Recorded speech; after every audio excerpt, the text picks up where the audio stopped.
예, 안녕하십니까. 필사의 필사 채널을 운영하고 있는 이선입니다. 오늘은 2025년 2월 16일 오후 1시 55분입니다. 예, 저는 어제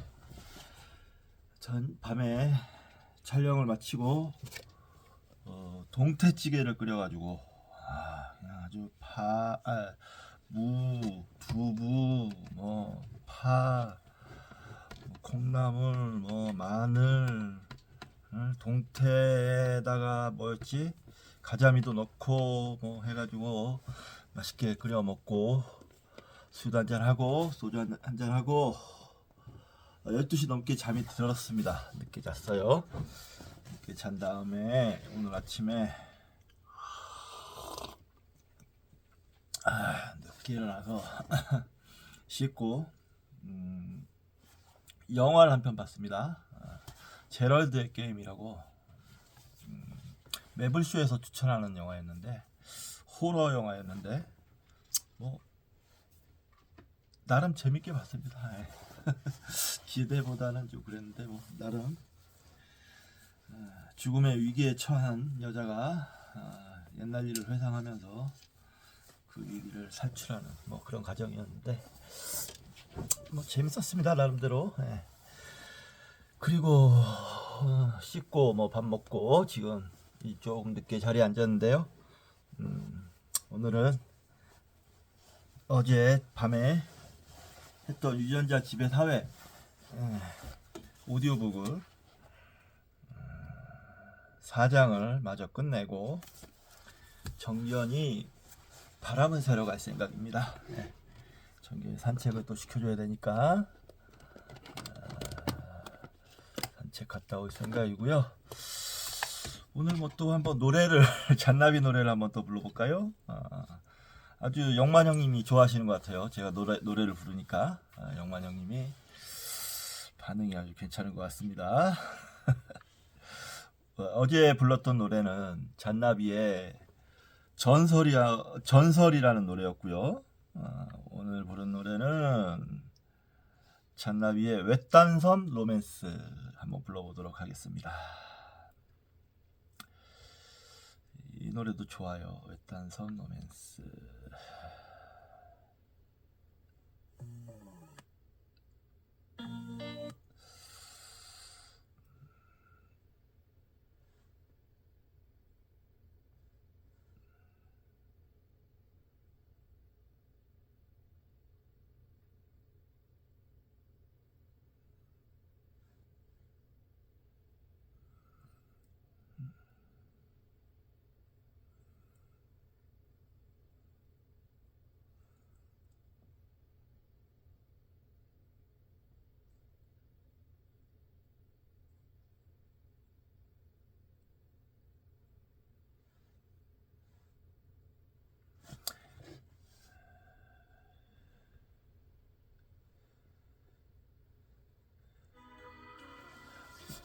자,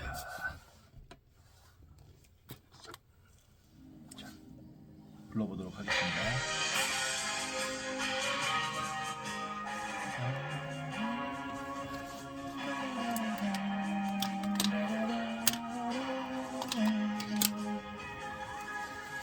어느 외딴섬 로맨틱을 우리 꿈꾸다 떠내려왔나. 때마침 노을빛이 아름답더니 깜깜한 밤이 오더군. 이대로 더 길을 잃어도 난 좋아. 너를 저으며 그 소리 난 들을래. 쏟아지는 달빛에 살결을 그리고 먼 옛날에 뱃사람을 닮아볼래. 그 사람을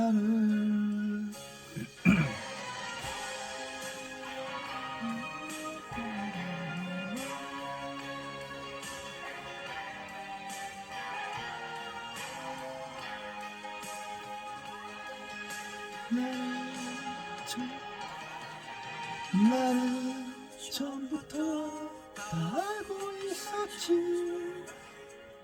거기에 그 무엇도 없다는 것을.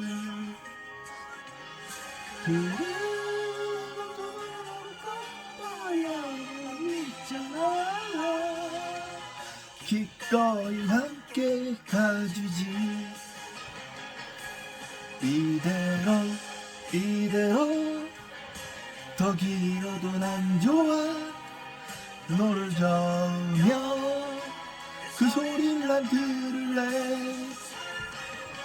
쏟아지는 달빛에 살결을 그리고 먼 날에 한 사람을 닮아볼래. 사랑은 바다 건너 피는 꽃이 아니래. 조그만 족배 위로 파도는 밑줄 긋고 먼 날 그 언젠가 돌아가자고 말하면 너는 웃다 고개를 끄덕여줘. 참 아름다운 한때야. 그 노래를 들려주려. 귓가에 피는 사랑 노래를.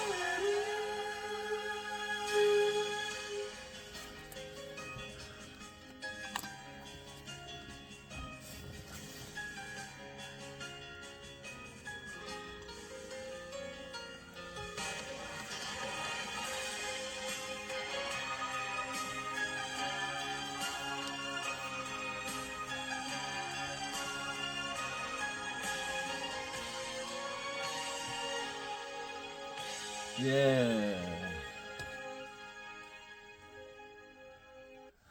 이 노래도 아주 명곡이에요. 이렇게 가끔씩 자주 이렇게 공부를 하기 전에 노래를 한 곡씩 부르고 시작해야 되겠습니다. 예. 노래 실력이 점점 좋아지는 것 같아요. 예, 만족스럽습니다. 자, 어제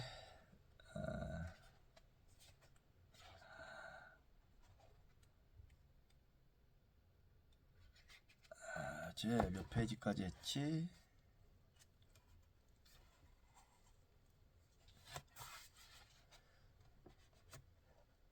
자, 보수와 진보의 이념의 생물학적 정의 131쪽 할 차례입니다. 오디오북이니까 마이크를 좀 더 가까이 대고.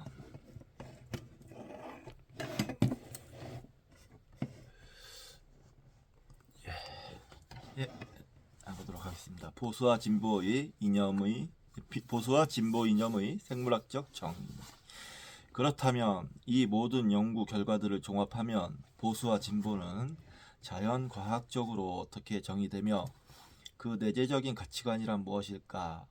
지금까지 살펴본 다양한 생물학적 증거들에 따르면 보수적인 정치 성향의 유전학적 요인들은 편도체의 작용으로 설명되는 혐오 반응, 세로토닌의 역할과 관련된 사회적 서열의 인식과 학습, 그리고 서열 확보 행위, 또한 페로몬에 의해 매개되는 성선택 및 번식 행위와 연관된다는 것을 알 수 있다.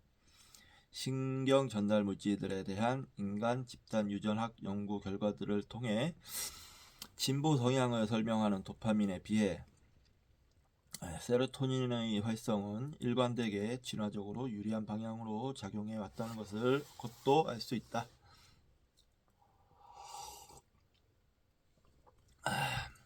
결국 보수적인 성향이란 생존과 번식을 위한 진화적 전략들의 적극적인 발현이며, 보수적인 이념이란 이러한 생물학적 성향을 합리화하기 위한 가치체계라고 요약할 수 있다.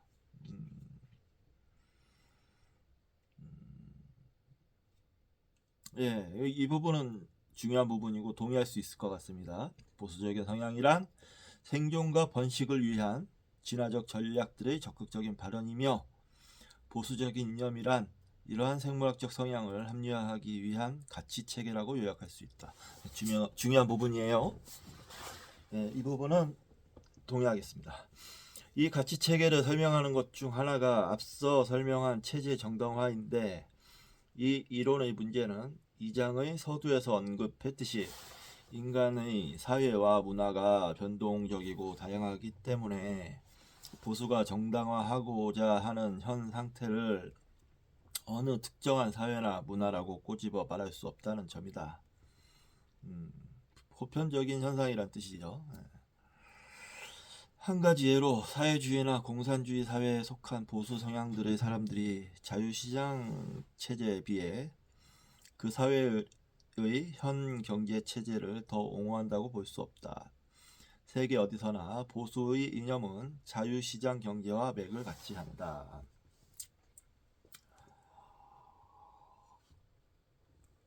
어저께 말씀드린 부분을 좀 다시 복습을 해보면, 제가 나누기를 보수는 나만 잘 살면 돼. 그러니까 생존과 번식, 나의 자기의 이익에 맞춰져 있고, 진보는 함께 더불어 잘 살자, 더불어 살자, 이 가치 체계에 맞춰져 있다고 봤을 때, 보수는 그런 성향을 가지고 있기 때문에 힘에 의존하는 경우가 있다. 그래서 심 아래에 강력한 심 아래에 뭉치는 경향이 있고, 또 자유시장 경제 체제에서는 그런 힘이 굉장히 중요하죠. 자유롭게 경쟁을 하려면 힘센 자가 이길 테니까. 그것을 얘기하는 것 같습니다. 여기서 주목할 점은 인간이란 시대와 문화를 막론하고 예외 없이 항상 생물학적 존재라는 사실이다. 즉 생물학적인 뇌신경 프로그램 속에 각인되어 있는 가장 원초적인 체제는 바로 자연이라는 점이다.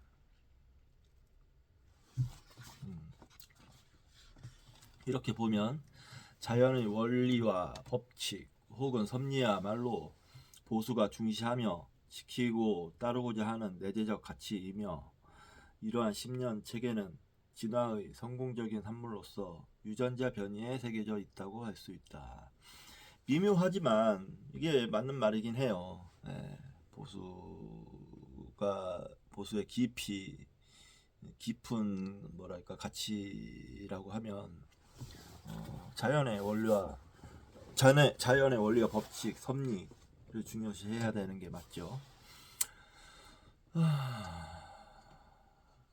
존 조스트 교수의 체제 정당화 이론이 사회 체제에 대해 설명력을 가질 수 있었던 것은 자연 질서에 따르고자 하는 이러한 기조가 많은 경우 이미 사회의 기득권 체제 안에 자리 잡고 있었기 때문일 것이다. 이 부분도 좀 중요한 것 같은데, 질서에 따르려고 합니다. 따라서 보수적인 사람들은 질서. 그래서 항상 이렇게 보수 쪽에서 강조하는 게 사회 질서잖아요. 사회 질서, 안전 이런 거를 내세워서 전체주의로 향하기도 하고, 부작용이 그걸 너무 강조하게 되면, 이번 윤석열 같은 계엄 같은 경우도 안전과 질서를 내세우면서 계엄을 했잖아요. 마찬가지 맥락입니다. 간단하진 않아요. 그러니까 예컨대 앞서 언급한 2018년 네이처 인간 행동의 편도체 관련 연구는 미국에서 수행되었는데, 사회주의나 공산주의 사회에서 수행되었다면 적어도 경제 항목에 대해서는 체제 정당화 양상이 나타나지 않았을 것이다. 그렇게 보면 자연 상태의 인간들이 벌이는 만인에 대한 만인의 투쟁은 보수주의자의 입장에서는 정당하거나 적어도 목숨 걸고 저항할 만큼 부당하지는 않다, 이거죠. 만인에 대한 만인의 투쟁을 한다라고 세상을 근본적으로 이렇게 바라보는 거죠. 왜냐하면 자기의 이익과 생존을 최우선으로 하니까. 투쟁이라는 그 뭐랄까 키워드가 항상 따라붙게 되겠죠. 이들이 신고전학파와 신자유주의의 자유시장 기반 경제 정책을 지지하고 각자의 교육 선택권을 보장하는 교육 정책을 옹호하는 것은 힘과 능력의 논리에 따른 자연스러운 경쟁을 정당화한 것이라고 여기기 때문이다. 이들에게는 총기 소지를 통해 각자의 안전은 각자의 힘으로 지키고 이태원 참사나 세월호 참사는 국가 안전망의 부재라기보다 개인의 책임이나 불행으로 여기는 것이 더 합리적이다. 말씀드린 그대로 내용이 전기되고 있습니다. 이 책에서는 제가 이렇게 얘기했던 것처럼 적나라하게 핵심을 말하지 않고 이렇게 얘기를 쭉 해나가기 때문에 그냥 읽기에는 잘 이해가 안 갈 수도 있어요. 그러나 보수와 진보에 대한 그 확고한 개념을 갖고 제가 말씀드린 그 확고한 개념을 갖고 이 책을 읽으면, 지금 이 부분을 읽으면 훨씬 이해가 쉽습니다. 국가 안보와 군사력 강화를 지지하는 것은 다른 국가들을 경계 대상으로 간주하기 때문이며, 해외 원조나 개방적인 이민 정책에 대한 부정적인 태도 역시 다른 인종이나 민족에 대해 자연적으로 느껴지는 위협과 거부감에 기인한다. 동성애에 대한 혐오와 차별이 더 강력하고 심지어 대놓고 정당화되는 것은 그것이 부자연스러운 성적 취향이라는 편견도 같이 작용하기 때문이다. 그러나 이것은 착각인데, 동성애 역시 자연 발생적인 현상이라는 것은 2장에서 설명했다. 여기서 나오는 또 키워드가 편견이죠. 편견. 투쟁, 편견 뭐 이런 게 아무래도 보수의 주요 키워드가 될 것입니다.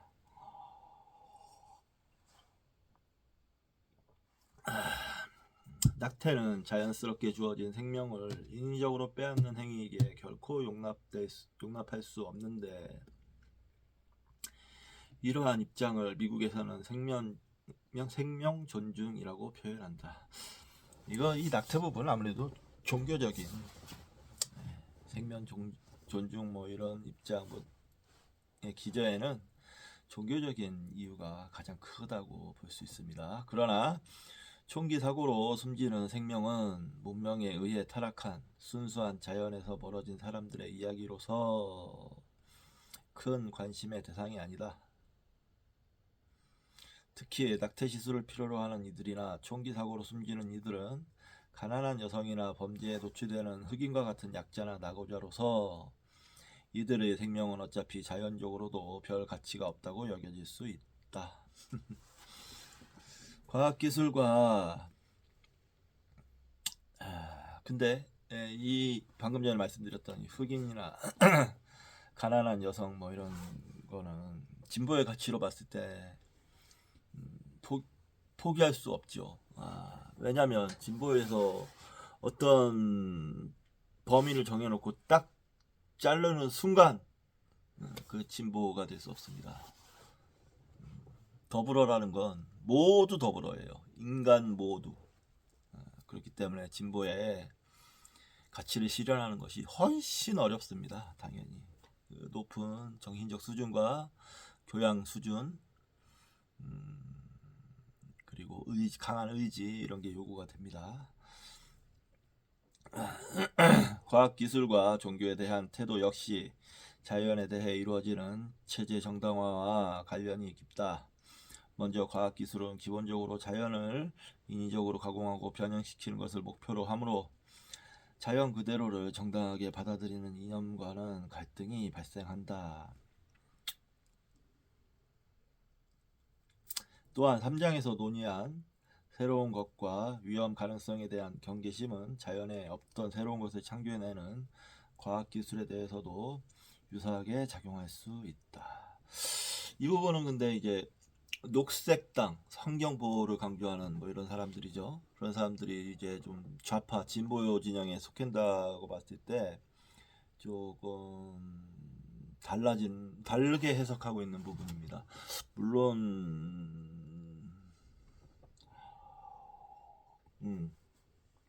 오히려 반대로 좀 해석하고 있는 것 같아요. 이 보수라는 건 욕구 우선이기 때문에 자연을 파괴하는 경향이 더 강합니다. 기본적으로 뭐 남들이 어찌됐든 말든 자연 파괴로 자기 배속만 채우면 된다. 자기 생존을 위해서, 번식을 위해서 이런 입장이기 때문에 좀 잘못 보고 있는 것 같아요. 미국인 천여 명을 대상으로 진행한 설문조사를 보면 백신, 원자력, 유전자 변형 작물 등에 대한 보수 진영의 확연한 비우호적인 태도를 확인할 수 있다.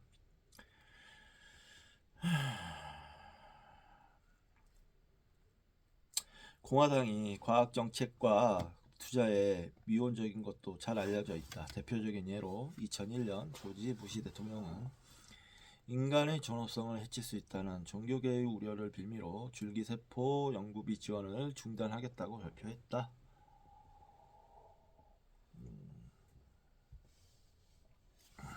도널드 트럼프 정권은 보수주의의 이러한 태도를 집약적으로 보여주었다.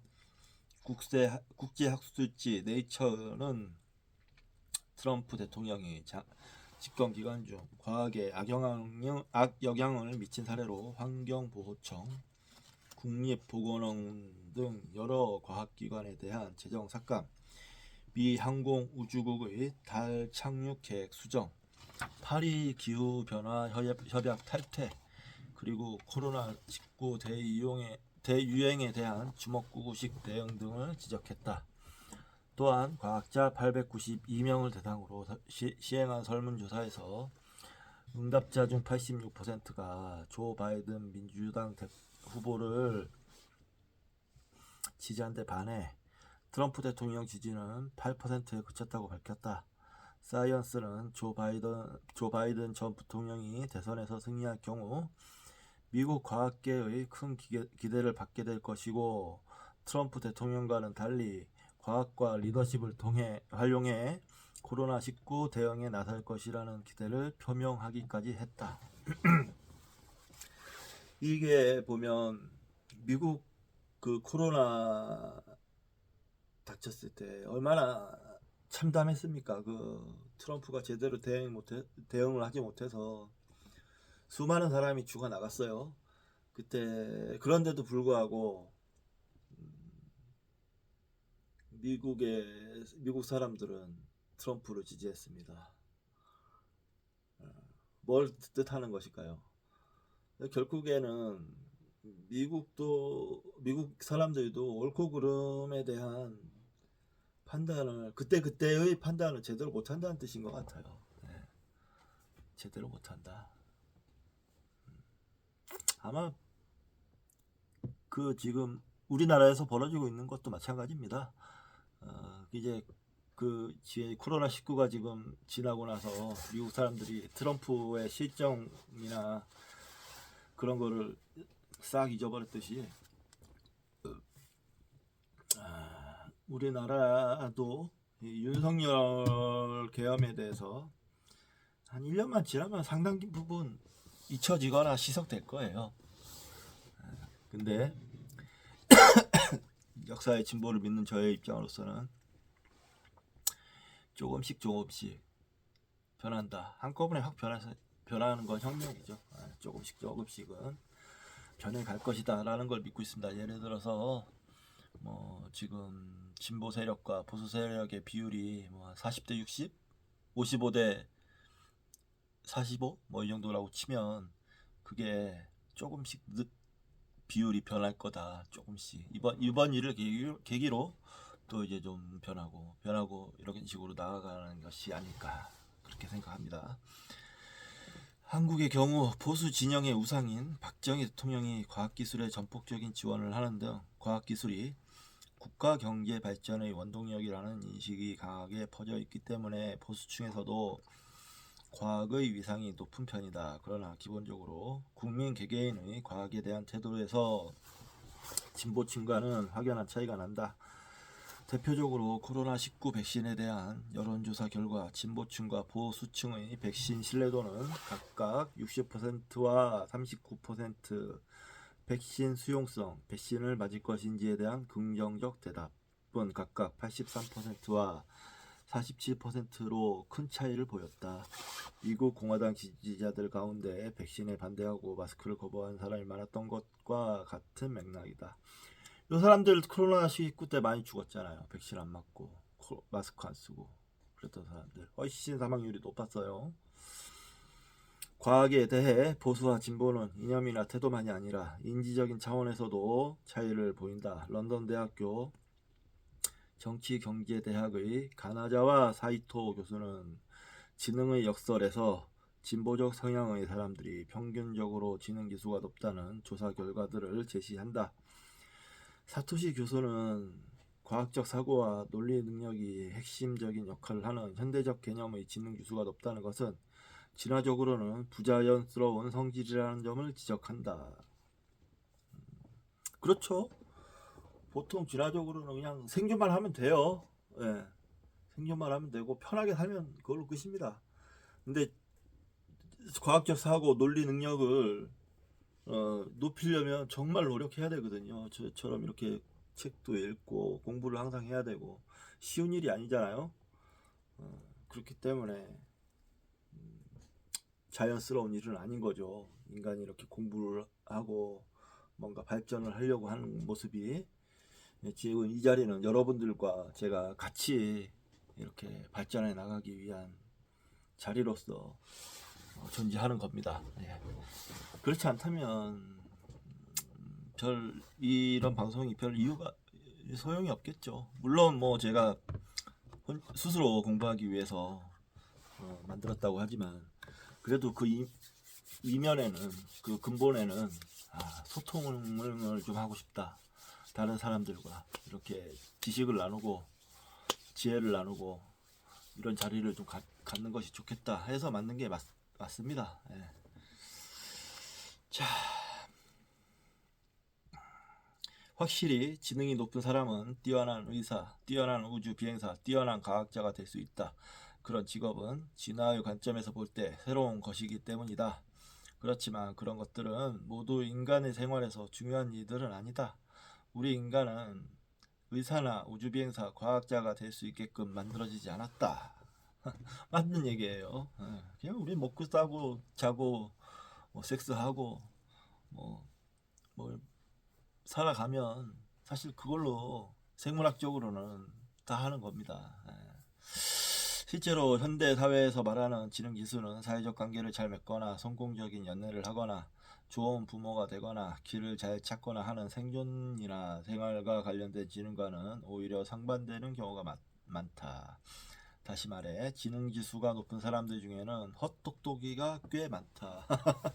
그러니까 이게 이런 일반적인 생활에서는 필요가 없는 지식들을 잔뜩 갖고 있기 때문에 오히려 그런 부분에서 일반적인 생활을 해나가는 부분에 있어서 뭔가 좀 서투른 부분이 많고 그렇게 되는 거죠. 사실 생존과 번식을 위해 진화한 인간의 뇌에게 과학과 수학이 자연스러운 주제가 아닌 것은 당연하다. 말씀드린 그대로입니다. 예를 들어 3차원의 물리학적 공간에서 차원이 하나만 추가되어도 인간의 머리는 그것을 직관적으로 그려낼 수가 없고 음수와 음수의 곱이 양수가 된다는 간단한 수학적 법칙도 원리적인 차원에서 이해하기가 어렵다. 이거는 참 저도 이해가 안 가더라고요. 마이너스 곱하기 마이너스가 양수가 된다는 거. 왜 그렇지? 이해가 안 가더라고요. 지구상에는 10에 31승계의 바이러스가 존재한다고 추정된다. 굉장히 많네요.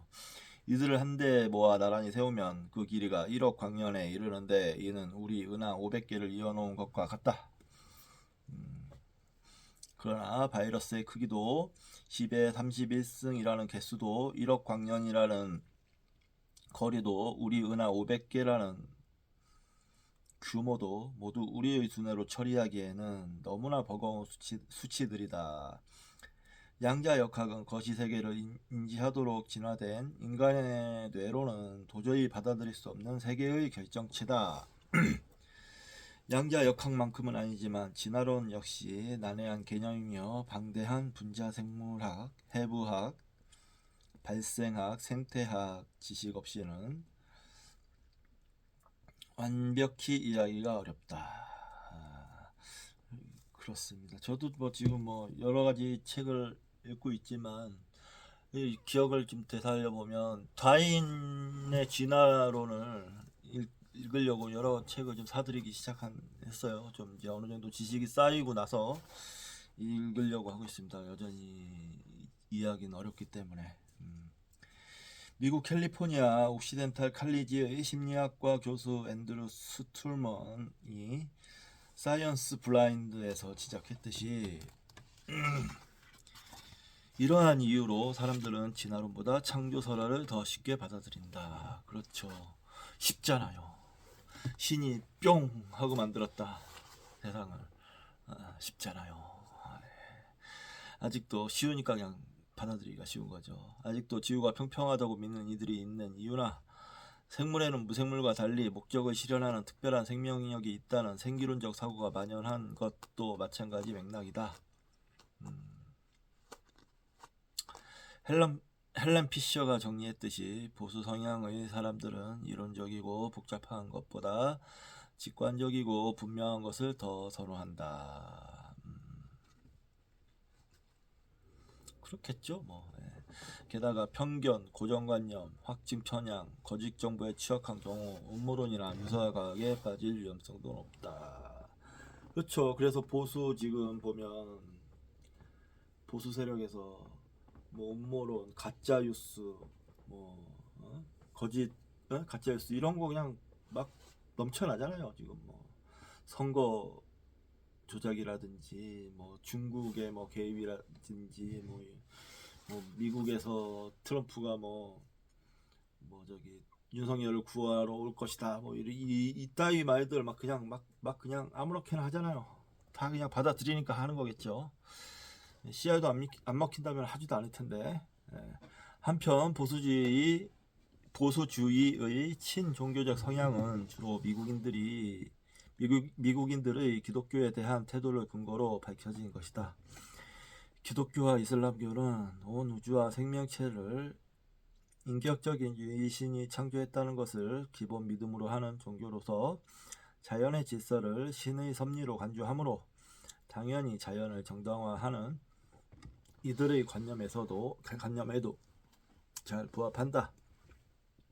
앞서 설명한 바와 같이 과학으로서의 진화론은 받아들이기 어렵다는 점도 한몫할 것이다. 역설적이게도 진화의 목적에 부합하게 빚어진 뇌일수록 오히려 진화의 과정을 부인할 수밖에 없는 것이다.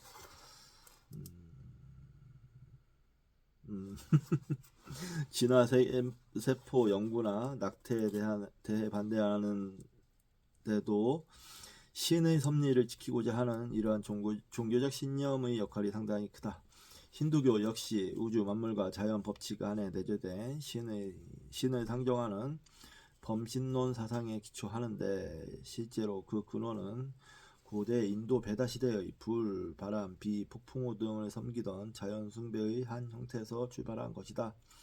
이렇게 자연에 대한 체제 정당화를 넘어 자연을 신격화하는 종교의 교리들은 관념적이고 사상적인 차원에서 보수주의의 가치관을 강하게 뒷받침하는 도구가 된다. 예, 좋은 말입니다. 예. 반면에 이 불교는 무신론이라고 하죠. 예. 절대 신을 상정하지 않아요.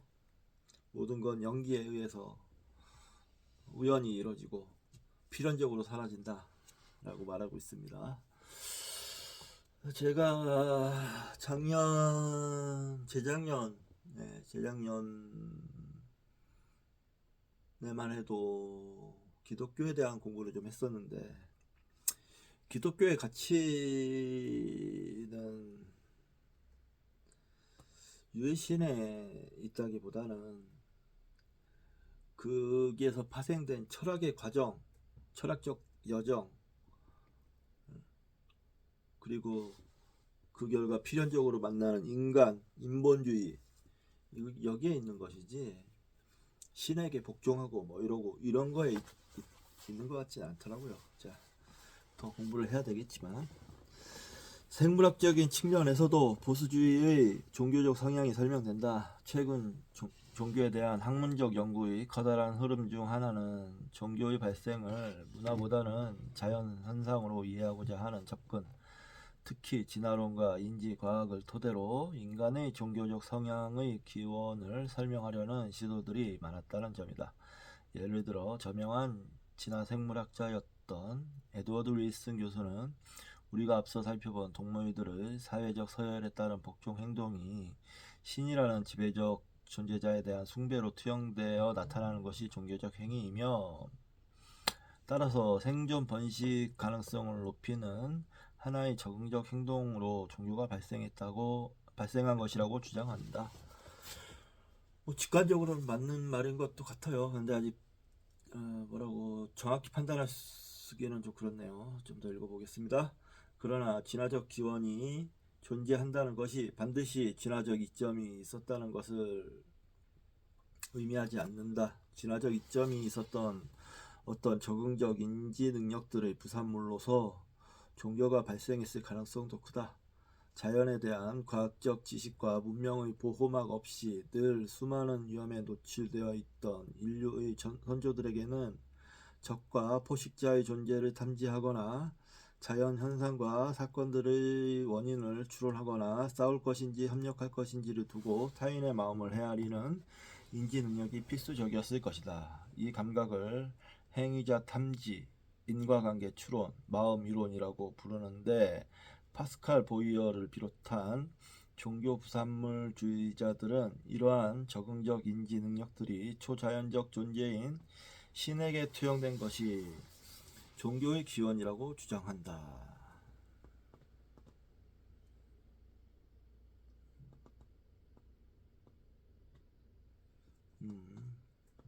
쉽게 말해 인간의 마음을 읽는 마음을 지닌 궁극적 행위자인 신이 바로 자연적 현상과 사건들의 배후에 있는 최초의 원인이라고 추론된다는 것이다.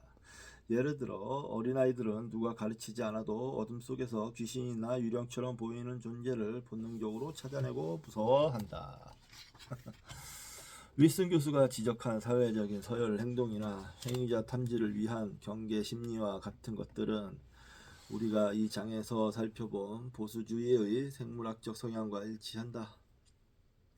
인과관계 추론 본능 역시 확증 편향, 편견, 고정관념을 만들어내는 인지 과정과 함께 작동한다. 어떤 일의 복잡한 양상과 우연성, 확률적 가능성 등을 종합적이고 과학적으로 분석하기보다는 직관적이고 단정적인 원인을 빠르게 찾아내고 그 신념을 강화하고 고수하는 것이 미지의 위험에서 생존 가능성을 높이는 길이었을 것이다. 과학이 이렇게 발달한 현대사회에서도 지진이나 화산 폭발 등의 자연재해를 인간의 죄에 대한 신의 심판이라고 선언하는 일부 몰지각한 종교인들의 두뇌에서 벌어지는 것이 바로 행위자 탐지, 인과관계 추론, 마음 이론의 진화적 부작용이다. 진화적 부작용이다. 아주 강한 말을 썼어요. 네. 아이고 목 아프다.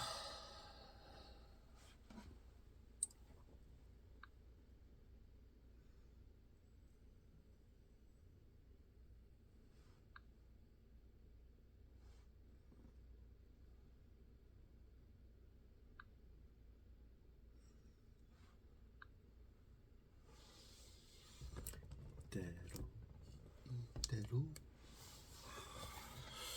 자, 몇 장 안 남았는데요. 네, 하고 끝내도록 하겠습니다. 사회 환경이 정치 이념에 미치는 영향, 이와 같이 자연과학의 언어로 정의해보면 보수주의는 인간의 매우 자연스러운 사고방식으로서 생존과 번식을 위해 최적화된 진화의 산물이다. 여기서 이해하기 어려운 것은 진보적인 사고방식이 어떻게 등장했고 현대 사회에서 이토록 광범위하게 유지되고 있는가 하는 점이다.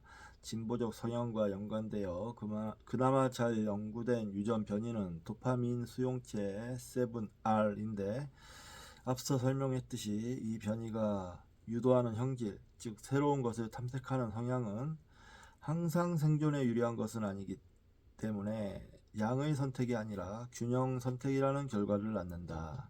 캘리포니아 대학교 어바인 캠퍼스의 연구진은 이 변이가 발생한 것으로 추정되는 시점이 인류가 아프리카에서 나온 이후 인구가 급증하고 혁신적인 제작 기술들이 등장한 후기 구석기 시대와 일치하며 이때의 시대적 환경이 7R이 유리하게 작용할 수 있었던 배경이라고 본다.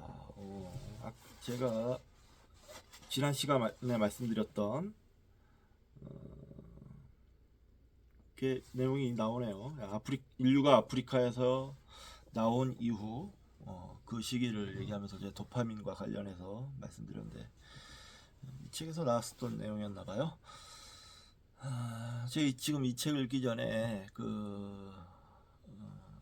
유시민 작가 알릴레오 북스에서 이 책에 대한 토론을 2시간을 2번을 봤거든요. 그래서 조금 알고 있던 내용이 있습니다.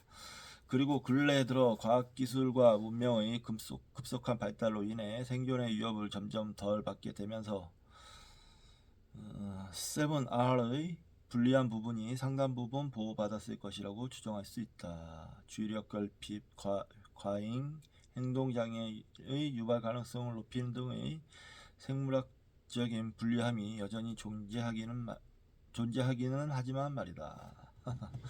그렇겠네요. 주의력 결핍, 과잉 행동장애, ADHD 이게 문제잖아요. 요즘에 애들 키울 때 이게 아무래도 도파민 분비와 연관이 있겠네요. 도파민은 어제 말씀드렸듯이 어떤 문제를 해결했을 때 그 보상으로 나오는 호르몬 체제니까 과잉 행동이 부작용으로 작용할 수 있겠죠.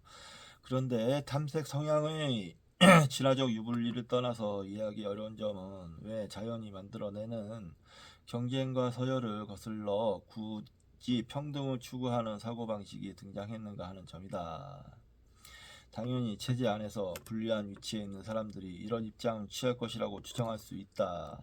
그러나 편도체와 체제 정당화의 연관성을 조사한 2018년 연구에서도 뒷받침되었듯이 기성체제를 정당화하려는 경향은 불리한 위치에 있는 사람들에게서도 동일하게 나타난다.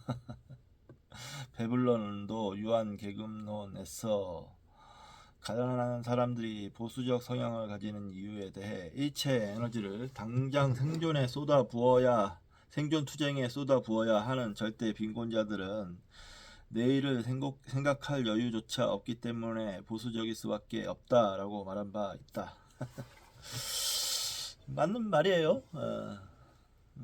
제가 언젠가도 말씀드렸지만 요즘 젊은 20, 30대 청년들 그리고 70대 이상의 노인들이 보수화되는 이유는 그 사람들의 삶이 힘들기 때문입니다. 힘들기 때문에. 그래서 지금 이 민주주의 체제와 더불어 잘 살자는 복지 체제를 거부하고 있는 것이죠. 이 부분에 대한 해법도 그 시간에 말씀드린 적이 있습니다. 적극 지원해야 된다고 말씀을 드렸었죠. 이 논증은 그 유명한 마시멜로 실험을 연상시킨다. 이 실험의 내용은 아이들이 차후의 더 나은 보상을 위해 당장의 만족, 즉 눈앞의 마시멜로를 참을 수 있는지 여부로 이후의 학업 성취도를 예측할 수 있다는 것이었다. 이 실험은 여러 연구에 의해 반복되었는데 특히 주목할 만한 것은 경제적 형편이 어려운 가정의 아이일수록 절제력을 발휘하지 못하고 당장의 보상을 취하는 경향이 높았다는 점이다. 이와 같은 자기 통제력을 비롯해 주의력이나 실행력 등 아이들의 정서적인 발달 정도를 측정하는 대표적인 지표가 미주신경의 활동성이다. 미주신경은 부교감신경의 역할을 하므로 이것이 활성화되면 교감신경의 흥분을 빠르게 가라앉혀 안정상태를 회복할 수 있는데, 실제로 교감신경이 스트레스로 흥분해 있을 때 미주신경을 자극해 긴장도를 높이면 부교감신경이 활성화된다. 그런데 경제적 여건이 좋지 않은 환경의 아이들에게서는 이러한 미주신경의 활성도가 낮게 관측된 바 있다. 이와 같이 생존에 대한 위협과 경쟁에 민감한 환경일수록 교감신경은 더 활성화될 수 있고, 이러한 생리학적 조건은 사회정책에 대한 인식에도 반영될 수 있다. 예를 들어 전쟁과 같은 상황에서 대처 능력이 떨어질 수밖에 없는 사회적 약자들에게는 다른 나라들이 더 큰 위협으로 다가올 수 있고, 일상생활에서는 외국인 노동자들과의 취업이나 임금 경쟁에 보다 직접적으로 영향을 받을 수 있다. 따라서 이들은 사회 정책적인 면에서 국방, 안보, 이민 등에 더 보수적인 입장을 취할 수밖에 없다. 이와 같은 이유들로 체제에서 불리한 위치에 있는 이들은 진보적 입장을 취하지 못할 가능성이 크다. 그렇죠. 맞는 말씀을 하고 있어요. 중요한 부분입니다. 예. 중요한 부분이에요. 정치하시는 분들 꼭 이 부분을 알아두셔야 됩니다. 오히려 진보적 사고방식은 체제에서 꼭 알아서 못되게 써먹으면 안 돼요.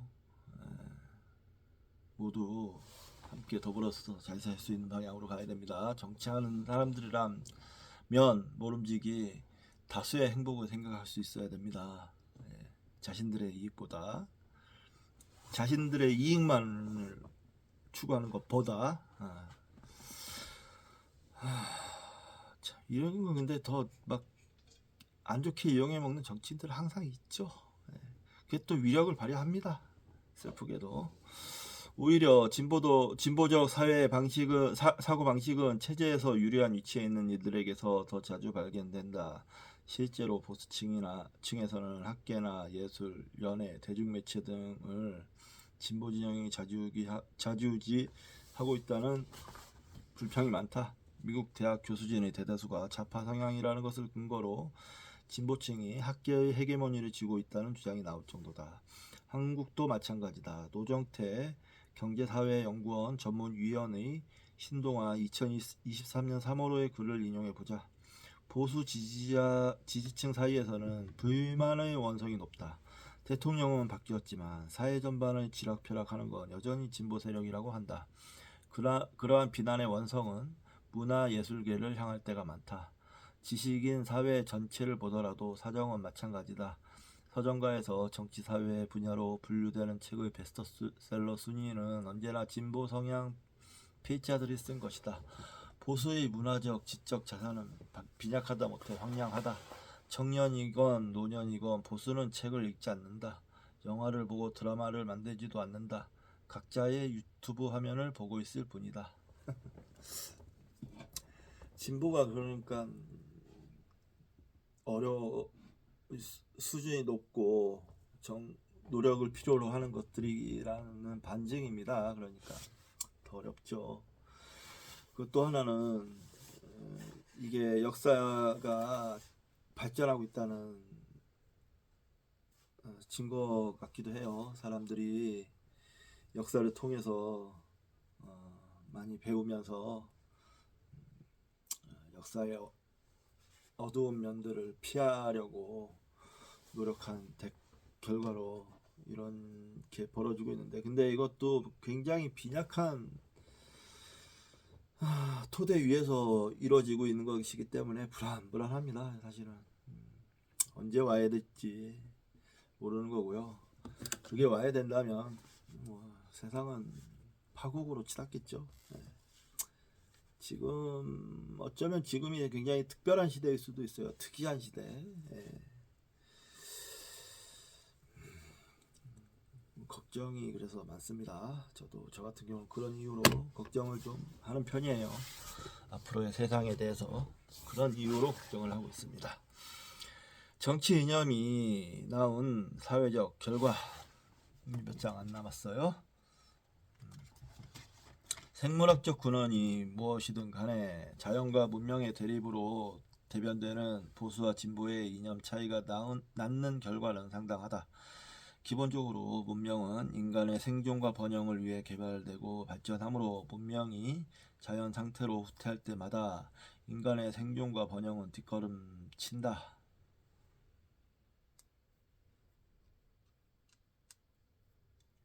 2001년부터 2019년까지 민주당 성향의 진보적인 주들과 공화당을 지지하는 보수적인 주들에서 사망률의 변화를 조사한 연구 결과를 보면 그 차이가 명백하게 드러난다. 민주당 지역에서는 지난 20여 년간 사망률의 감소가 뚜렷하게 나타나는 데 비해 보수당 지역에서는 2007년 이후로 사망률의 감소가 정체되어 2001년 당시의 차이는 시간이 갈수록 더욱 극심해지고 있다. 여러 분석 결과 이는 결국 의료정책, 코로나19 대응, 총기 규제의 문제로 귀결된다. 인간을 살리기 위한 의료기술과 과학지식의 엄청난 발전에도 불구하고 이러한 문명의 혜택은 자연 정당화 체제의 사회에서는 빛을 보기 어렵다. 건강 문제를 공공의료보다는 개인의 책임과 능력의 문제로 귀속시키는 정책이나 팬데믹에 대한 반과학적인 대응 같은 것들 때문이다. 총기를 비롯한 살상 무기는 두려움, 혐오, 공격성으로 대변되는 호전적인 진화적 본능을 구현하는 도구로서 문명이 자연 정당화 본능에 휘둘리는 가장 대표적인 예일 것이다. 아니 어쩌면 그 자체로 문명이 아닌 반문명이라고 정의되어야 하는지도 모르겠다.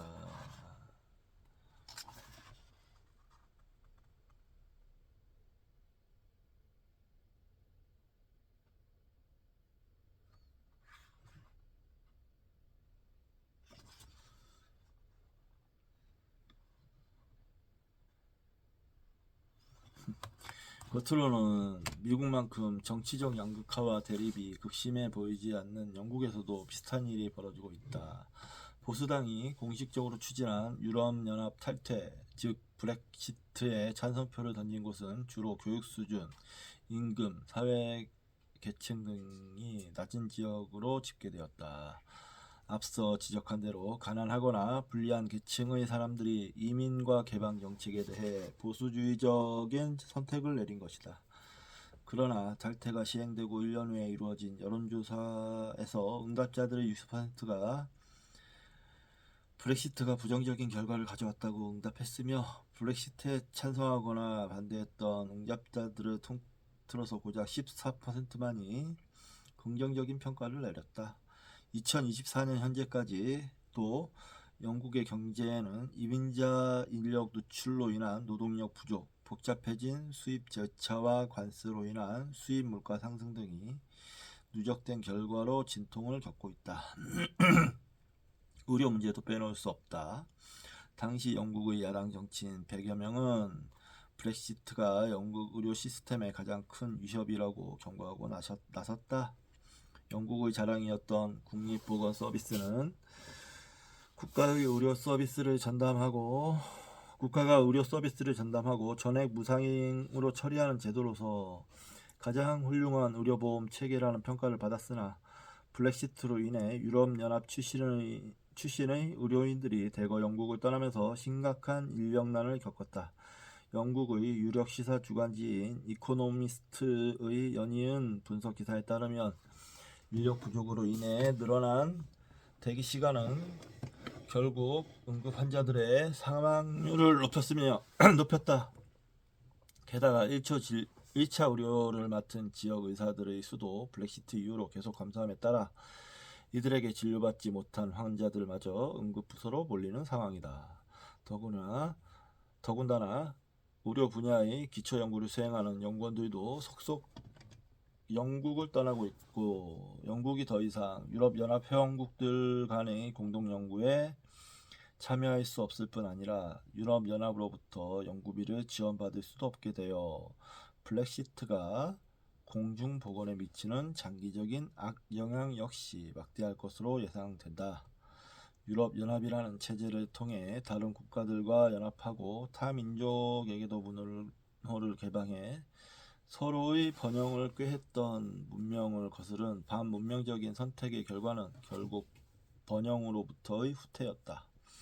지난 장까지 우리는 진화의 산물로서 인간이 지닌 속성과 그러한 인간들이 빚어내는 중요한 문제들의 기저에 놓인 유전자의 영향을 살펴보았다. 생존의 번식만을 위해 작동하는 유전자들이 자연 선택되는 과정에서 인간에게 새겨진 진화적 본성들은 현대인들이 가정과 사회, 경제의 여러 측면에서 겪게 되는 불행의 근원이었다. 그런데 이번 장에서는 이러한 진화적 속성이 그 정도에 있어서 사람들마다 다를 수 있음에 주목했다. 특히 문명과 문화의 영향으로 생존과 번식에 대한 자연 선택의 압력이 크게 완화된 현대 사회로 오면서 과거에는 불렸을 부자연스러운 변이들이 살아남아 그러한 차이를 더욱 부각시키고 있다.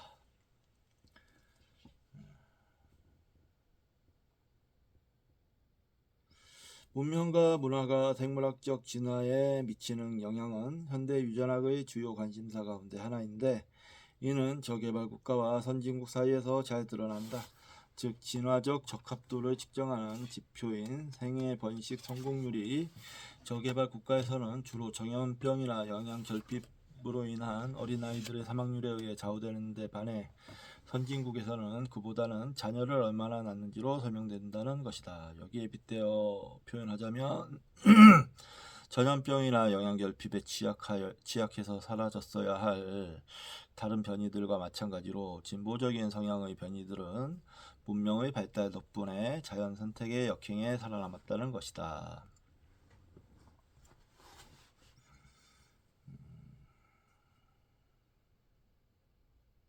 앞으로 과학기술의 발전으로 문명이 더 진보하고 생존과 번식에 대한 진화적 압력에서 인간이 더 자유로워지면 이러한 경향은 더욱 두드러질 것이다. 다행스러운 것은 이렇게 이기적 유전자의 영향력에서 벗어나기 시작한 인간이 때로는 자연적인 본성의 윤리적 부당함에 대해 깨닫고 그 깨달음을 사회에 전파하고 그것을 사회 안에서 구현하기 위해 투쟁한다는 점이다.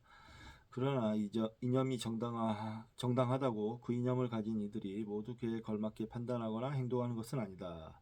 겉으로는 진보적 이념과 사회 정의를 내세우면서도 능력주의를 당연시하며 엘리트 의식에 매몰되어 있는 이들을 한국에서는 광남 좌파, 미국에서는 리무진 진보주의, 프랑스에서는 쾌비어 좌파, 영국에서는 샴페인 사회주의자라고 부른다. 또한 이번 장에서는 보수주의가 자연의 섭리를 정당화하는 이념 혹은 그러한 생물학적 진화적 성향이라는 것을 살펴보았는데 반대로 진보 진영에서는 자연을 본받아야 하는 어떤 규범으로 바라보기보다는 인간의 착취로부터 보호해야 하는 대상으로 바라보면서 환경이나 생태 문제에 관심을 기울이는 경우가 많다. 문제는 이것이 자연과 생태계의 회복을 위해 인간은 아예 사라져야 한다고 보는 극단적인 생태주의로 발전하기도 한다는 점이다. 하지만 자연과 인간에 대한 이러한 잘못된 인식은 다음 장에서 철저히 파헤쳐질 것이다. 동시에 유전자 너머의 자연이라는 우리가 싸워야 하는 진짜 문제에 대해 살펴볼 것이다. 자, 4장을 이제 간략하게 요약하는 내용입니다. 이걸 하고 마치면 될 것 같습니다. 4장 정치, 자연스러운 보수, 부자연스러운 진보. 우리는 보수와 진보의 의미를 상식선에서 어림짐작으로 받아들이고 있지만 이에 대한 정의는 모호하기만 하다. 경제, 교육, 외교, 사회, 과학기술, 종교 등 여러 분야에 걸친 다양한 사안들에 대해 두 진영의 입장을 분석해보면 보수는 전통을 옹호하고 진보는 변화를 추구한다는 사전적 정의로는 설명되지 않는 일관적이고 내재적인 공통의 신념 혹은 가치관이 존재함을 발견할 수 있다. 한편 뇌과학비 및 유전자에서는 인간의 정치적 성향에 영향을 미치는 생물학적 요인들에 대한 연구가 이미 많이 이루어졌다. 먼저 편도체와 교감신경의 높은 활성은 주로 보수 성향의 사람들에게서 나타나는 기성체제를 정당화하는 심리를 설명해준다. 편도체 기능과 유전학적으로 연관된 호르몬인 세로토닌은 사회 위계질서 확립과 서열 향상을 꾀하는 행동을 촉진한다. 진보 성향을 대표하는 도파민과는 달리 세로토닌의 활성은 진화적으로 유리한 방향으로 작용해 왔다. 또 다른 요소는 짝짓기와 관련된 다양한 행동의 기저에 있는 페로몬과 그 수용체다. 실제로 보수층에서는 생애 번식 성공률 지표가 높게 나타난다. 이와 같이 생물학적으로 정의할 때 보수란 성공적으로 진화한 유전자들의 발현이자 자연이라는 원초적인 체제에 대한 정당화이며, 진보란 진보로부터의 일탈이자 자연체제에 대한 저항과 도전이다. 뭐 좋은 내용이었습니다. 예. 좋은 내용이었고, 뭐 저도 읽으면서 많이 공부가 된 것 같아요. 이 다음 장은 5장 의학, 아프고 늙고 죽어야만 하는 이유, 이렇게 되어 있는데요. 역시 재밌을 것 같습니다. 예. 이번 시간은 여기까지 하기로 하고, 저는 정기현이하고 바람을 쐬고 왔다가 저녁 때 뭐 독서를 하든지 필사를 하든지 뭐 그렇게 하도록 하겠습니다. 예.